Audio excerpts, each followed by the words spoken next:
तो hello friends, अस्तित्व news 22 में आप सभी का स्वागत है दोस्तों। ईपीएस 95 पेंशन स्कीम में बहुत बड़ा बदलाव, 23 लाख कर्मचारियों को मिलेगा फ़ायदा। जानिए इसके बारे में अपडेट क्या आया है। तो ईपीएस 95 पेंशन स्कीम चेंज, जो कि केंद्र ने बदल दिए ईपीएस के ये सारे रूल। जाने कर्मचारियों पर इसका क्या पड़ेगा असर। तो जो भी बदलाव है तो हम आपके सामने विस्तृत चर्चा कर रहे हैं।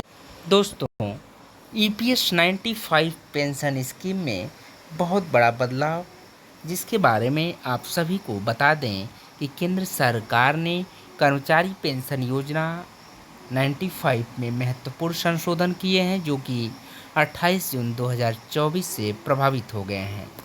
तो इस नए संशोधन का मुख्य लक्ष्य उन कर्मचारियों को भी निकासी लाभ प्रदान करना है जिन्होंने 6 महीने से कम अंशदायी सेवा की है।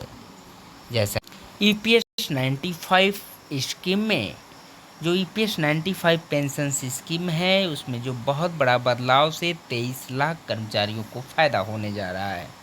तो दोस्तों, इस पहल में हर साल 7 लाख से अधिक कर्मचारियों को लाभ मिलेगा। तो चलिए आप सभी को बताते हैं कि कर्मचारी पेंशन योजना में क्या बदलाव किया गया है, जिसके कारण हर साल 7 लाख कर्मचारियों को फ़ायदा मिलेगा। तो चलिए जानते हैं विस्तार से। जैसा कि पीएफओ 6 महीने से कम सेवा वाले सदस्यों को लाभ होने वाला है। तो दोस्तों, जैसा कि आप सभी को बता दें, अभी तक 6 महीने से कम सेवा करने वाले सदस्य निकासी करने के पात्र नहीं होते थे, जिसके कारण कई कर्मचारियों के दावे खारिज हो जाते थे और उन्हें किसी प्रकार का लाभ नहीं मिल पाता था।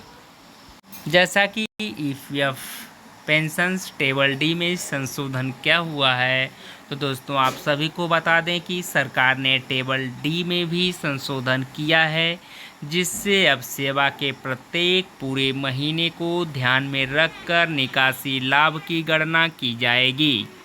पहले के समय में अंशदायी सेवा के 6 महीने और उससे भी अधिक का समय पूरा करने के बाद ही सदस्य निकासी का लाभ के पात्र होते थे।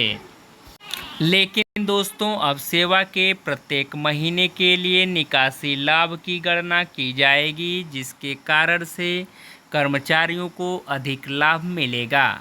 एक उदाहरण से माने तो पहले 2 वर्ष और 5 महीने की सेवा के लिए 29,850 रुपये का निकासी लाभ मिलता था, जबकि इस नए संशोधन टेबल डी के अनुसार 36,000 रुपये का निकासी लाभ मिलेगा।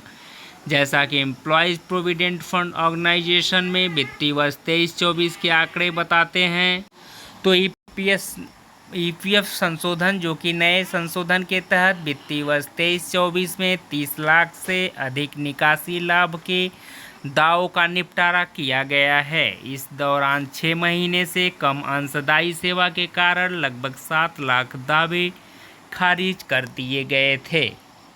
लेकिन दोस्तों, नए संशोधन के तहत ऐसे सभी कर्मचारी जो 14 जून 2024 तक 58 वर्ष की आयु प्राप्त नहीं कर पाए हैं, पूरी नहीं कर पाए हैं, वह सभी कर्मचारी निकासी लाभ के पात्र होंगे।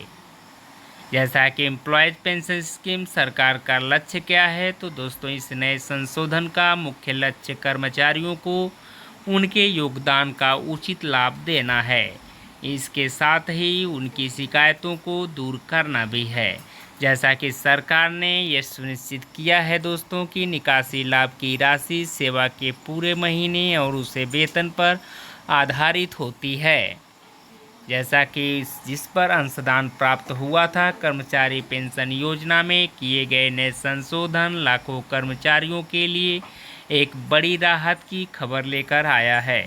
इसके द्वारा न केवल उनके वित्तीय सुरक्षा को सुनिश्चित करता है, बल्कि उन्हें उनके योगदान का सही लाभ दिलाने में मदद भी करता है। तो दोस्तों, यहाँ पे जो भी जानकारी हम आप तक प्रेषित कर रहे हैं, वो मात्र इंटरनेट द्वारा प्राप्त की हुई सूचना है। अस्तित्व न्यूज़ 22 इस खबर की पुष्टि नहीं करता दोस्तों। अधिक पुष्टि के लिए आप सभी लोग ऑफिशियल वेबसाइट पर जाकर सत्यापन करें। बहुत बहुत धन्यवाद दोस्तों। Thank you so much all of you.